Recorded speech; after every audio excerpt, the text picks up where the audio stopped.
नवरात्रि के शुभ अवसर पर आज हम इस वीडियो में दुर्गा सप्तशती के कुछ शब्दों को पकड़ करके उसका व्याख्यान करने की कोशिश करते हैं। या देवी सर्वभूतेषु वित्तिरूपेण संस्थिता नमस्तस्यै नमस्तस्यै नमस्तस्यै नमो नमः। क्यों देवी सूक्त में माँ भवानी को 3 बार प्रणाम है, प्रणाम है, प्रणाम है ऐसा कहा जाता है? देवी सूक्त अर्धमंत्र शक्ति पूजकों में प्रिय है। इस मंत्र का आरंभ विष्णु माया से हुआ है। विष्णु की शक्ति ही प्रकृति माया, योग माया या मूल प्रकृति है।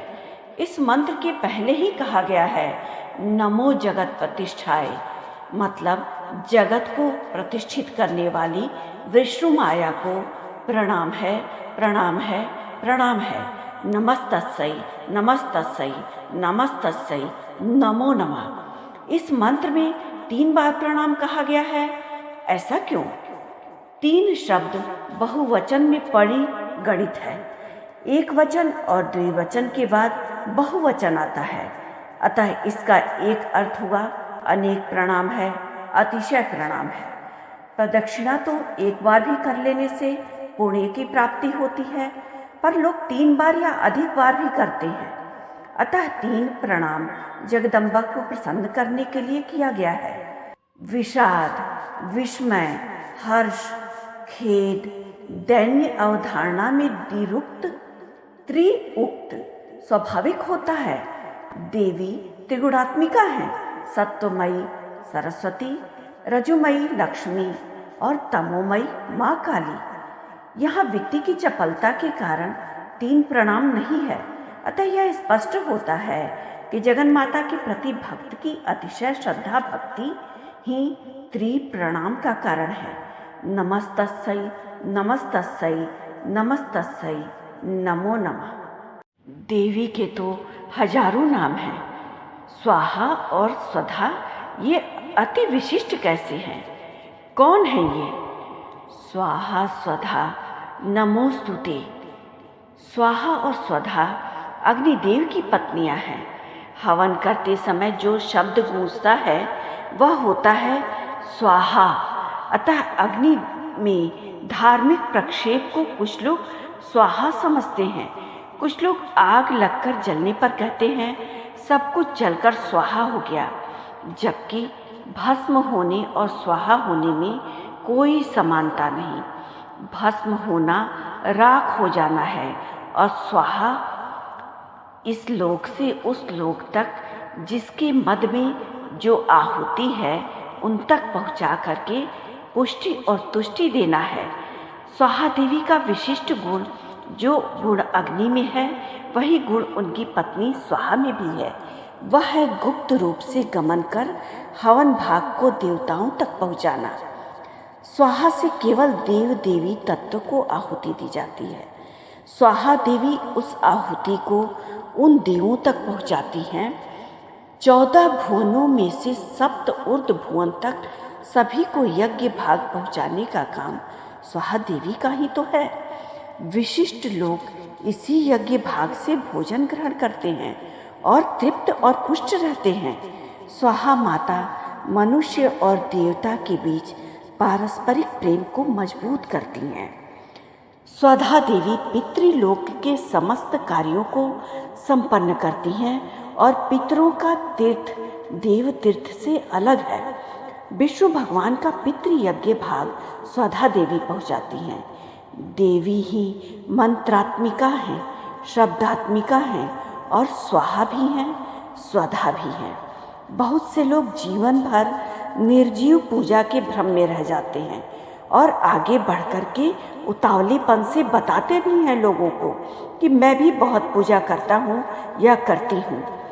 लेकिन शास्त्र सम्मत पूजा करने में और मनमानी पूजा करने में बहुत फर्क होता है। भोजन बना कर के माता जो सबको खिलाती है, वो पुत्र अगर कोई आतुर होता है, भूख से व्याकुल होकर के माता को आह्वान देता है कि जल्दी से मुझे भोजन दो ताकि मैं पा करके तृप्त हो जाऊं और मेरी क्षुधा भी तृप्त हो जाए, मैं पुष्ट हो जाऊं, वो पुत्र माता को उस समय सर्वप्रिय होता है और माता जल्दी से उस पुत्र के समक्ष भोजन को परोसती है। वही हाल है हमारी स्वाहा देवी का। इधर चंद्रमा का ऊर्ध्वभाग पितृलोक है। यहाँ अदृश्य रूप से पितृ यज्ञ भाग स्वधा देवी पहुँचाती है। विष्णु दधासी पोष्यसि, विष्णु जी को उनका पोषण स्वधा देवी देती हैं। तो इस तरह हम जान गए कि अग्नि देवता की दोनों पत्नियां स्वाहा देवी देवी देवताओं तक उनका यज्ञ भाग पहुंचाती हैं और स्वधा देवी पितृलोक तक उनका यज्ञ भाग पहुंचाती हैं, पोषण भाग पहुंचाती हैं। तो एक आहुति स्वाहा देवी को समर्पित करते हैं। स्वाहा। दुर्गा सप्तशती में चिति रूपेण संस्थिता, इसका क्या मायने होता है? इस बात को हम इस तरह से समझ सकते हैं।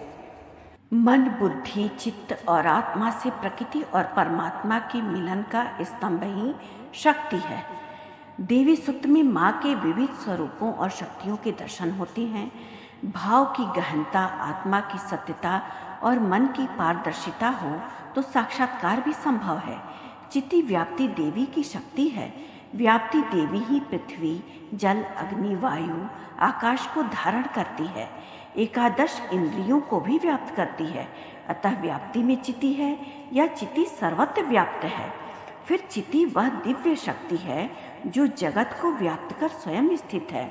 उसके प्रभाव से जगत उसी में समाया है। ब्रह्ममयी प्रकृति का अविकारी स्वरूप है चिति। यही सृष्टि की रक्षा करती है। अतः प्रपंची मनुष्य इस सृष्टि की रक्षा नहीं कर सकता। मनुष्य को नष्ट करने में चेतना स्वरूप यह चिति ही परिवर्तित होकर अपना कार्य करती है। समग्र सृष्टि का विनाश किसी राष्ट्र या व्यक्ति के हाथ में नहीं होता है। अहंकार से ग्रस्त विमूढ़ आत्मा अपने को कर्ता मानता है, जबकि निमित्त कारण होता है। अतः चिति स्थिरता प्रकट करने वाली स्थिति है। प्रकृति देवी अपनी चिति से इस जगत को आच्छादित कर धारण किए रहती है। चिति संज्ञाने, संज्ञान तो आत्मा का वैभव रूप का प्रतिफल है। जीव की चैतन्य शक्ति चिति ही है। चिति रूपेण या कृष्ण में तद व्याप्त स्थिता जगत। नमस्तस्यै नमस्तस्यै नमस्तस्यै नमो नमः। आज के वीडियो में बस इतना ही। अगर आपको हमारा वीडियो पसंद आया हो तो हमारी वीडियो को लाइक करना ना भूलें और हमारे चैनल को सब्सक्राइब करना बिल्कुल भी ना भूलें। धन्यवाद।